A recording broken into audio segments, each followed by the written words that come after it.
On a brisk autumn evening, under a sky streaked with fading light and promises of forgotten glory, a car arrived that would challenge the very idea of luxury sports convertibles. The 1989 Chrysler TC by Maserati rode onto the scene like a secret whispered among daring men and bold women who craved something extraordinary yet elusive. Its presence, a mix of Italian flair and American ambition, promised sophistication and performance in equal measure. Yet, the story behind this car is not one of triumph, but of ambition that met a harsh and unforgiving reality. This tale is one of hope, struggle, regret. The idea for the Chrysler TC by Maserati began in the early 1980s when Chrysler was searching for a way to improve its image and compete with European luxury roadsters. Lee Iacocca, the well-known chairman of Chrysler, had long held dreams of creating a car that could combine American practicality with refined Italian style. Iacocca had formed a close friendship with Alejandro de Tomaso, the head of Maserati at the time, while he worked at Ford. Their relationship, which had once helped bring the De Tomaso Pantera to market, set the stage for a new venture. In 1984, the two companies signed an agreement to work together on a two-seat luxury convertible. They wanted a car that would stand apart in design and offer a unique blend of performance and comfort, even if it meant using many parts from Chrysler's existing K-car lineup. The TC, which stands for Touring Convertible, was meant to be a high-end roadster that would catch the eye of buyers looking for something different. Unlike most cars of its era, it was assembled in Italy. The final assembly took place in Milan at Maserati's Innocenti facility. The production process was carefully controlled, and only a small number of units were built, about 7,300 in total over the course of a few years. In 1989, the first modeled year, approximately 3,764 cars were produced, including 500 with a special manual transmission paired with a unique engine variant. Production numbers fell in the following years, with 1,900 units built in 1990 and 1,636 in 1991. Even though production officially ended in 1990, some cars were sold as 1991 models. The design of the TC was meant to be eye-catching, yet refined. Its body was based on a shortened version of the Dodge Daytona chassis, itself derived from Chrysler's K-car platform. This meant that while the TC looked different, it shared many underpinnings with more common vehicles. One of the most striking features of the TC was its removable hardtop. This top was not fixed and could be taken off by the owner. The design included small rounded windows set into the pillars, referred to as opera windows, which gave the car a distinctive look. Inside, the TC was fitted with leather that had been carefully stitched by hand in Italy. The dashboard, door panels, and seats were covered in this leather, and small stainless steel details added a touch of class to the otherwise simple interior. There was even a special storage area that held an umbrella, a toolkit, and a small spare tire, so the trunk could be used even when the top was down. Under the hood, the TC offered a choice of engines. The first option was a turbocharged 2.2-liter four-cylinder engine that came in two forms. The more common version, known as the Turbo 2, produced about 160 horsepower and was paired with a 3-speed automatic transmission. However, for buyers who wanted a bit more power, there was an optional variant with a special 16-valve head. This version was often called the Maserati engine because its valve cover featured the Maserati name. This special engine produced around 200 horsepower. The construction of the engine was an international effort. The cylinder head was cast in England by Cosworth and finished in Italy by Maserati. The pistons came from Mala in Germany. A Japanese company, IHI, supplied the turbocharger, and the camshafts were designed in Florida by Crane Cams and built by Maserati in Modena.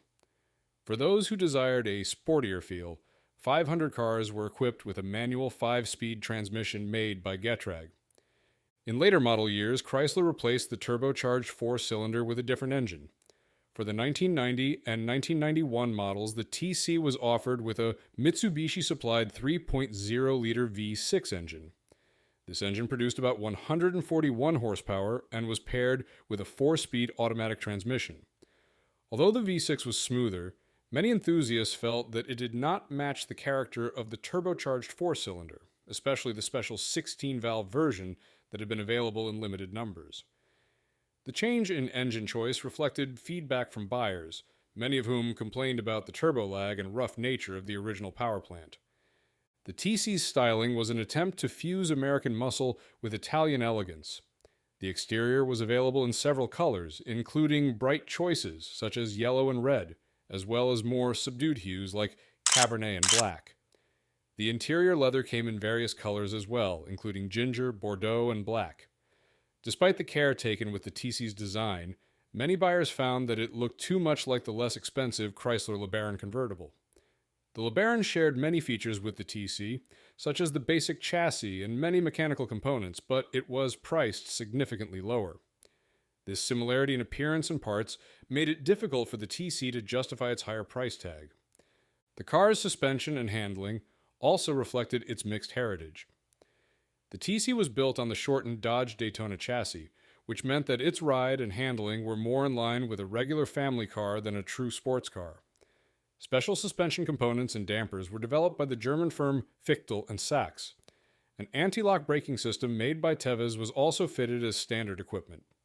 The wheels were a point of pride, as they were produced in Italy by Fonmetal, a company known for its work with Formula One teams. These details added a touch of European craftsmanship to the car, even though the underlying structure was largely American. Despite its many promises, the TC did not fare well in the market. When it was finally released in late 1988 and marketed as a 1989 model, expectations were high. Chrysler hoped that the TC would help change public opinion about the company and move it up the value chain. Lee Iacocca, who was known for his belief in American automotive ingenuity, saw the TC as a chance to show that Chrysler could compete with European brands.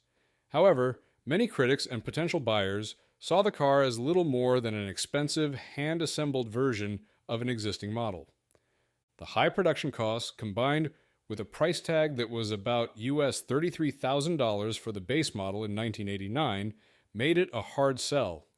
In comparison, the Cadillac Alante, which was built with similar Italian influence, was priced much higher, while the Buick Reatta, another competitor in the luxury roadster market, was more favorably received by the public.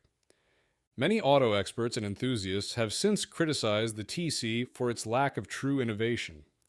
The car was built using many parts from Chrysler's K-car lineup, and its performance did not stand out when compared to similar models. Reviews at the time pointed out that the TC offered little in the way of performance improvements over the more affordable LeBaron convertible. Some critics described it as a mix of mismatched components, a car that took the less impressive parts of both American and Italian engineering and put them together in a way that did not work for the buyer. In some reviews, the TC was even referred to as the Chrysler's TC by Maserati, with the extra words hinting at the confusion over the car's true identity. The development of the TC was not without its challenges. The project faced many delays due to disagreements between the engineers at Chrysler and Maserati. These disagreements slowed down the process, and by the time the car was ready to be sold, the market had already begun to change. Chrysler had hoped to produce between 5,000 and 10,000 units per year, but in reality the total production over several years was only 7,300 units. The low production numbers meant that the car was never produced in large enough quantities to achieve economies of scale, which further drove up the production costs. In addition to the engineering and production issues, the TC also suffered from poor market positioning.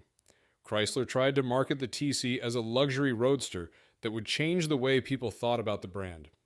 However, most buyers compared it to the Chrysler LeBaron convertible, which was similar in many respects but came with a much lower price tag.